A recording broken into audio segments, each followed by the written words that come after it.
शांति। ओम शांति। आज की तारीख है 3/3/19 और आज हम फिर से सुनेंगे प्राण प्यारे अव्यक्त मूर्तधारी अव्यक्त बाप दादा की ज्ञान मुरली। तो रिवाइज कोर्स की तारीख है 28/2/84। तो आइए सुनते हैं मीठे मीठे बाप दादा आज हमें किन किन मधुर शिक्षाओं से सजाते हैं। तो आज का शीर्षक है बिंदु और बूंद का रहस्य। तो आज भोलानाथ बाप अपने भोले बच्चों से बच्चों का बाप का अवतरण दिवस अर्थात अलौकिक रूहानी जयंती मनाने आए हैं। भोलानाथ बाप को सबसे प्रिय भोले बच्चे हैं। भोले अर्थात जो सदा सरल स्वभाव, शुभ भाव और स्वच्छ संपन्न मन और कर्म दोनों में सच्चाई और सफाई। ऐसे भोले बच्चे भोलानाथ बाप को भी अपने ऊपर आकर्षित करते हैं। भोलानाथ बाप ऐसे सरल स्वभाव भोले बच्चों के गुणों की माला सदैव ही सिमरन करते रहते हैं। आप सभी ने अनेक जन्मों में बाप के नाम की माला सिमरन की और बाप भी संगम युग पर बच्चों को रिटर्न दे रहे हैं। बच्चों की गुणमाला सिमरन करते हैं। कितने भोले बच्चे भोलानाथ को प्यारे हैं। जितना ज्ञान स्वरूप, नॉलेजफुल, पावरफुल, उतना ही भोलापन। भगवान को भोलापन प्यारा है। नोट किया सभी ने? भगवान को भोलापन प्यारा है।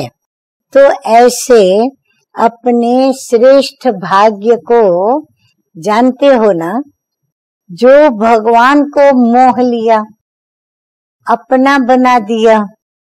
आज भक्तों और बच्चों दोनों का विशेष दिन मनाने के लिए बाप आए हैं।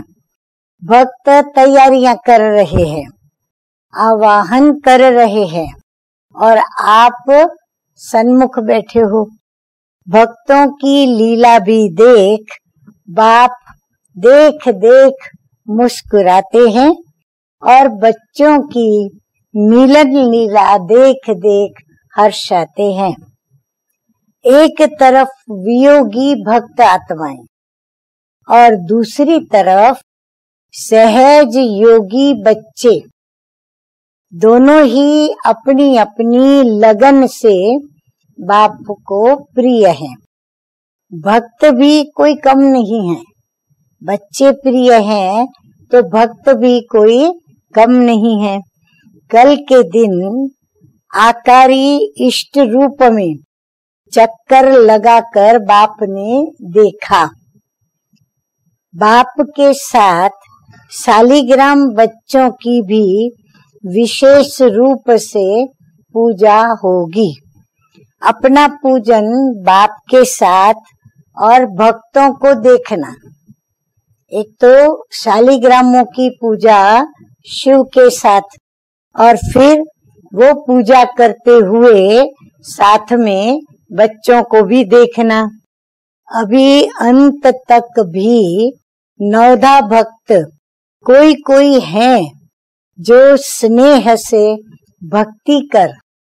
भक्ति की भावना का अल्प समय का फल अनुभव करते हैं। कल का दिन भक्तों के भक्ति की विशेष लगन का दिन है, समझा। शिवरात्रि नजदीक थी तो बाबा ने जैसे शिवरात्रि को याद करते हुए भक्तों की और बच्चों की दोनों की बात बताई। आगे मीठे मीठे बाबा कहते हैं कि आप सभी बाप की जयंती मनाएंगे या अपनी जयंती मनाएंगे।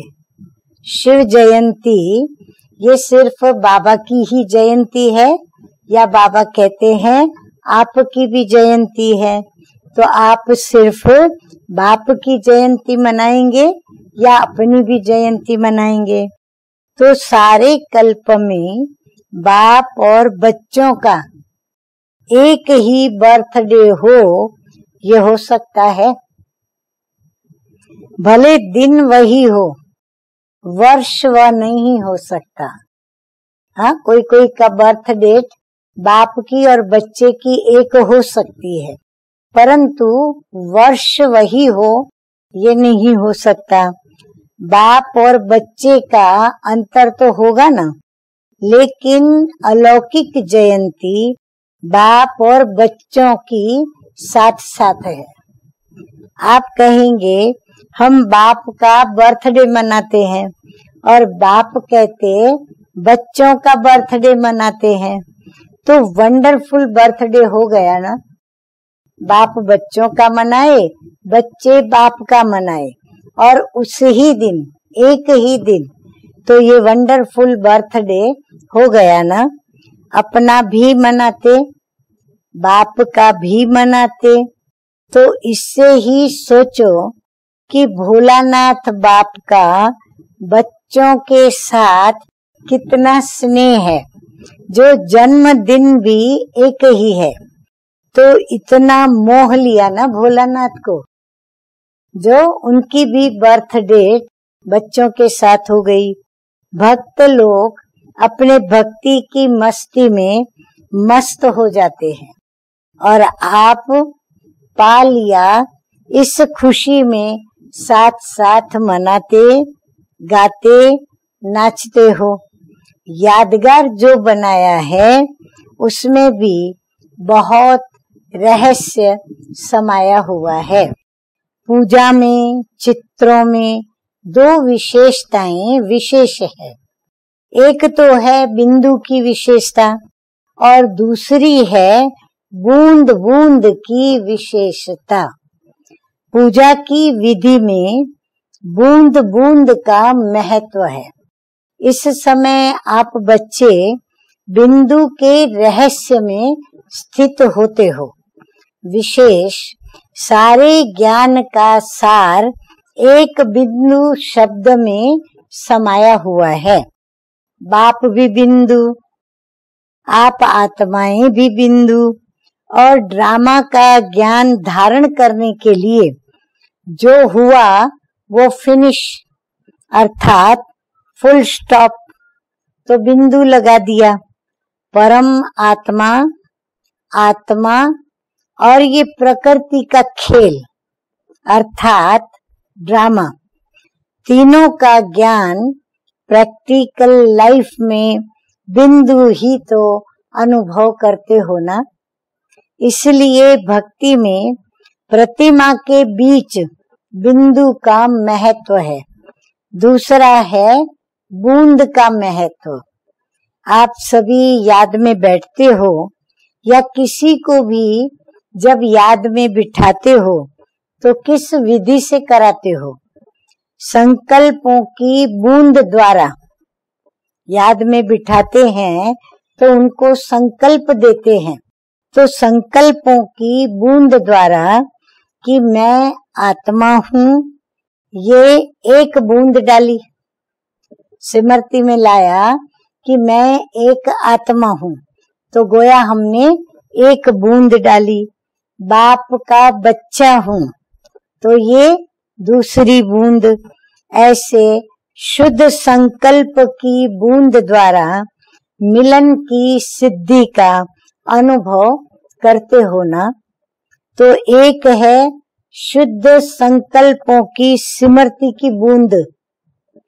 दूसरा, जब रूह रिहान करते हो, बाप की एक एक महिमा और प्राप्ति के शुद्ध संकल्प की बूंदें डालते हो ना, कि आप ऐसे हो, आपने हमको ये बनाया, यही मीठी मीठी शीतल बूंदे बाप के ऊपर डालने अर्थात बाप से रूह रिहान करते हो।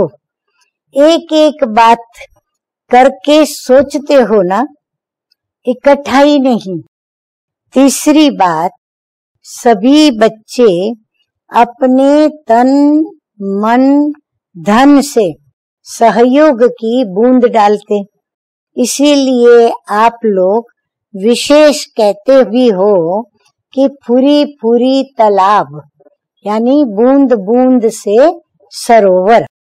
इतना बड़ा विश्व परिवर्तन का कार्य सर्वशक्तिमान बेहद का उनका विशाल कार्य, उसमें आप हरेक जो भी सहयोग देते हो, बूंद समान ही तो सहयोग है। बाबा कहते हैं जो भी सहयोग देते हो वो तुम्हारा क्या है, एक बूंद जितना ही तो सहयोग है। लेकिन सभी की बूंद बूंद के सहयोग से सहयोग का विशाल सागर बन जाता है। सभी अपनी अपनी बूंदें डालते हैं तो बूंदें इकट्ठी होकर एक विशाल सागर बन जाता है। इसलिए पूजा की विधि में भी बूंद बूंद का महत्व दिखाया है। आगे मीठे मीठे बाप दादा कहते हैं, विशेष व्रत की विधि दिखाते हैं। व्रत लेते हो ना, आप सभी बाप के सहयोगी बनने में व्यर्थ संकल्प के भोजन का व्यर्थ संकल्प का व्रत लेते हो कि कभी भी बुद्धि में अशुद्ध व्यर्थ संकल्प स्वीकार नहीं करेंगे। संकल्प तो आते रहते हैं, परंतु उसको स्वीकार करना और उसको अपने पास रख लेना, तो ये बाबा कहते हैं कि तुम बच्चे कहते हो कि हम ये नहीं करेंगे, हम स्वीकार नहीं करेंगे। ये व्रत अर्थात दृढ़ संकल्प लेते हो।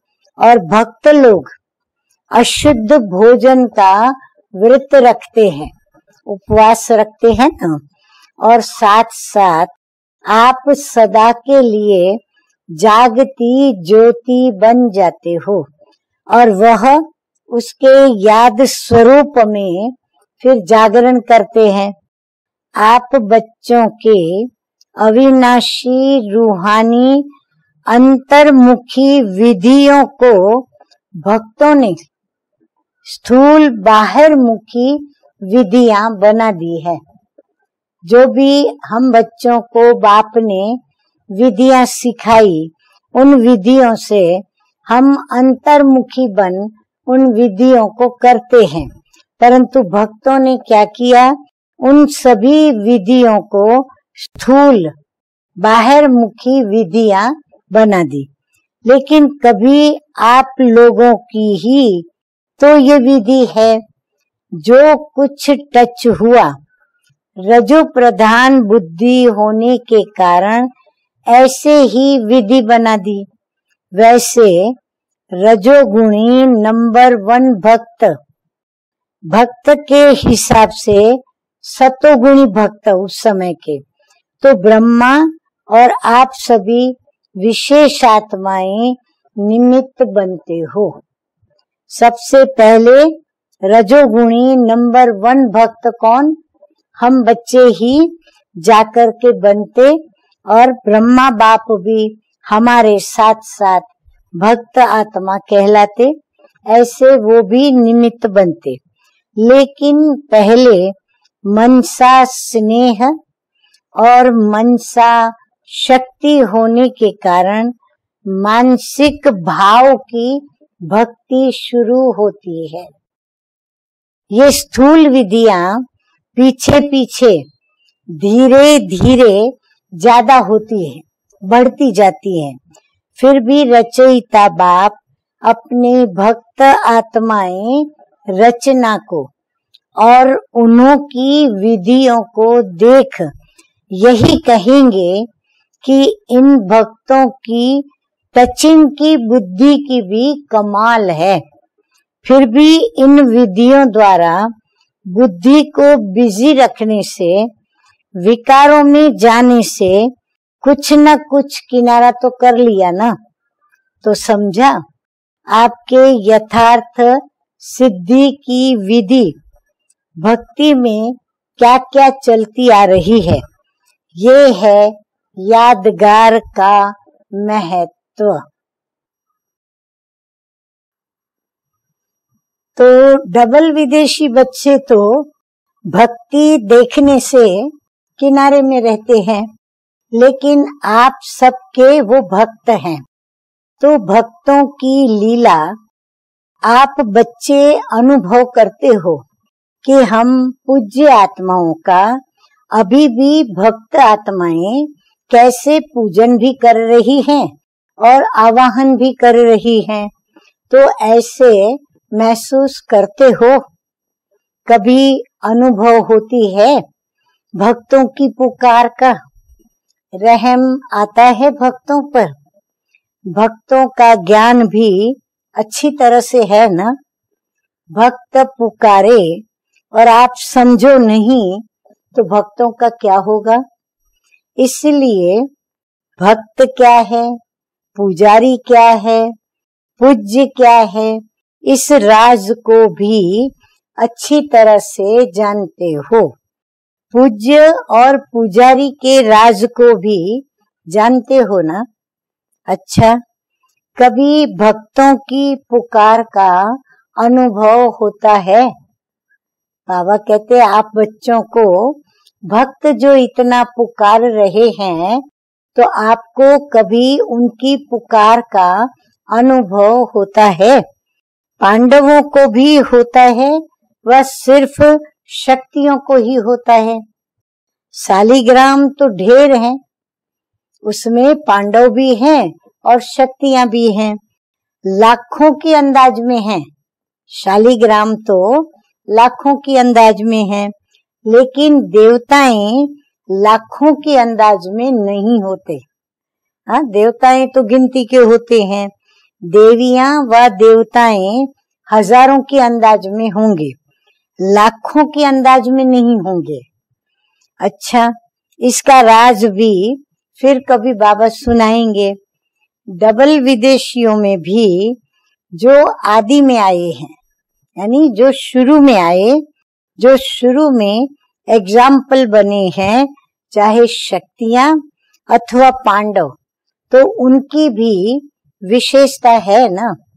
बाप तो सबसे पहले सबसे बड़ा विदेशी है। सबसे पहला और सबसे बड़ा बाप विदेशी है। सबसे ज्यादा समय विदेश में कौन रहते हैं? बाप रहता है ना। हाँ, बाकी सभी विदेशी आना जाना करते हैं।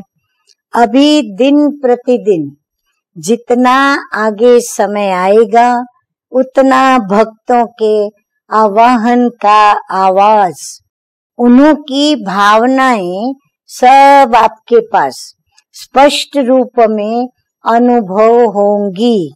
भविष्य बाबा बता रहे हैं भक्तों के और हम बच्चों के बीच का। कौन सी इष्ट देवी व देवता हैं वो भी मालूम पड़ेगा। बाबा कहते वो भी स्पष्ट होगा। थोड़े पक्के हो जाओ, फिर ये सब दिव्य बुद्धि की टचिंग द्वारा ऐसे अनुभव होगा जैसे दिव्य दृष्टि से स्पष्ट दिखाई देता है। अभी तो सज रहे हो, इसलिए प्रत्यक्षता का पर्दा नहीं खुल रहा है। जब सब सज जाएंगे तब पर्दा खुलेगा और आप स्वयं को भी देखेंगे।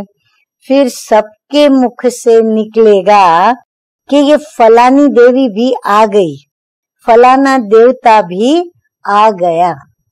अच्छा, सदा भोलेनाथ बाप के सरल चित्त, सरल स्वभाव वाले सहज योगी भोले बच्चे सदा बिंदी और बूंद के रहस्य को जीवन में धारण करने वाले धारणा स्वरूप आत्माएं सदा मन, वाणी और कर्म में दृढ़ संकल्प का व्रत लेने वाली ज्ञानी तु आत्माएं सदा अपने पूज्य स्वरूप में स्थित रहने वाली पूज्य आत्माओं को भोलानाथ वरदाता विधाता बाप का याद प्यार और नमस्ते। हम रूहानी बच्चों का रूहानी बाप दादा को याद प्यार, गुड मॉर्निंग और नमस्ते। शिवरात्रि होने के कारण मीठे मीठे बाप दादा ने झंडा लहराया और अब झंडा लहराने के पश्चात मीठे मीठे बाप दादा के अनमोल मधुर महावाक्य। बाप कहते हैं बच्चों का झंडा सदा महान है। बच्चे नहीं होते तो बाप भी क्या करते। आप कहते हैं बाप का झंडा सदा महान, क्योंकि गीत बज रहा था वो शिव का ध्वज लहराए, और बाप कहते हैं बच्चों का झंडा सदा महान। सदा सभी बच्चों के मस्तक पर विजय का झंडा लहरा रहा है। सबके नैनों में, सबके मस्तक में विजय का झंडा लहराया हुआ है। बाप दादा देख रहे हैं कि ये एक झंडा नहीं लहराया, लेकिन सबके मस्तक के साथ साथ विजय का झंडा अविनाशी लहराया हुआ है। एक झंडा नहीं लहरा, लेकिन साथ साथ बच्चों ने भी अपने झंडे लहराए। आगे बाबा कहते हैं कि बाप और बच्चों के वंडरफुल बर्थडे की मुबारक। महाशिवरात्रि या शिव जयंती बाप की और बच्चों की, यानी शिव बाबा की और हम ब्राह्मण बच्चों की, दोनों की इकट्ठी वंडरफुल बर्थडे है। अच्छा, चारों ओर के अति स्नेही सेवा के साथी सदा कदम में कदम रखने वाले बच्चों को इस अलौकिक ब्राह्मण जीवन की बर्थडे की मुबारक हो। तो मीठे मीठे बाप दादा ने शिव जयंती पर हमारे बर्थडे की हमें भी मुबारकबादी दी। सदा सभी बच्चों को बाप दादा का याद प्यार और मुबारक के रिटर्न में स्नेह भरी बाहों की माला पहनाते हुए मुबारक दे रहे हैं। सभी बच्चों को ये अलौकिक बर्थडे विश्व की हर आत्मा यादगार रूप में मनाती ही आती है, क्योंकि बाप के साथ बच्चों ने भी ब्राह्मण जीवन में सर्व आत्माओं को बहुत बहुत बहुत सुख, शांति, खुशी और सहयोग का, शक्ति का सहयोग मिला है। इसीलिए बाबा कहते हैं आप बच्चों का भी यह बर्थडे ये आपको बहुत बहुत मुबारक हो। इस सहयोग के कारण सब दिल से शिव और शालिग्राम दोनों का बर्थडे शिव जयंती मनाते हैं। तो ऐसे शालिग्राम बच्चों को शिव बाप और ब्रह्मा बाप दोनों की सदा पदम गुना बधाइयां हो, बधाइयां हो, सदा बधाई हो, सदा वृद्धि हो और सदा विधि पूर्वक सिद्धि प्राप्त हो। कितना अमूल्य वरदान भी प्राप्त हुआ। अच्छा, बाबा विदाई के समय जो महावाक्य उच्चारण किए वह सुनते हैं। गुड मॉर्निंग तो सब करते हैं, लेकिन आपकी गॉड के साथ गुड मॉर्निंग है तो गॉडली गुड मॉर्निंग हो गई ना। तो गॉड के साथ रात बिताई और गॉड के साथ फिर मॉर्निंग भी मना रहे हो, तो सदा गॉड और गुड दोनों ही याद रहे। गॉड की याद ही गुड बनाती है। हमें अच्छा कौन बनाता है? प्रभु की याद, गॉड की याद। अगर गॉड की याद नहीं तो गुड नहीं बन सकते। आप सबकी सदा ही गॉडली लाइफ है, इसलिए हर सेकंड, हर संकल्प गुड ही गुड है। तो सिर्फ good morning, good evening, good night नहीं, लेकिन हर सेकंड, हर संकल्प गॉड की याद के कारण गुड है। ऐसे अनुभव करते हो। अभी जीवन ही गुड है, क्योंकि जीवन ही गॉड के साथ है। हर कर्म बाप के साथ करते हो ना, अकेले तो नहीं करते। खाते हो तो बाप के साथ, या अकेला खा लेते हो तो बाबा कहते हैं अकेला नहीं खाते, बाप को खिला के खाते हो। तो सदा गॉड और गुड दोनों का संबंध याद रखो और जीवन में लाओ। तो समझा? अच्छा, सभी को बाप दादा का विशेष अमृत वेले का अमर याद प्यार और नमस्ते। हम रूहानी बच्चों का रूहानी बाप दादा को याद प्यार, गुड मॉर्निंग और नमस्ते नमस्ते। अभी हम सुनेंगे वरदान सतगुरु बाबा का।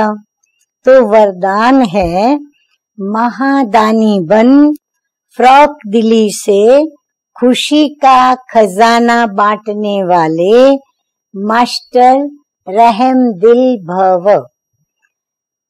बाबा कहते हैं कि लोग अल्पकाल की खुशी प्राप्त करने के लिए कितना समय व धन खर्च करते हैं, फिर भी सच्ची खुशी नहीं मिलती।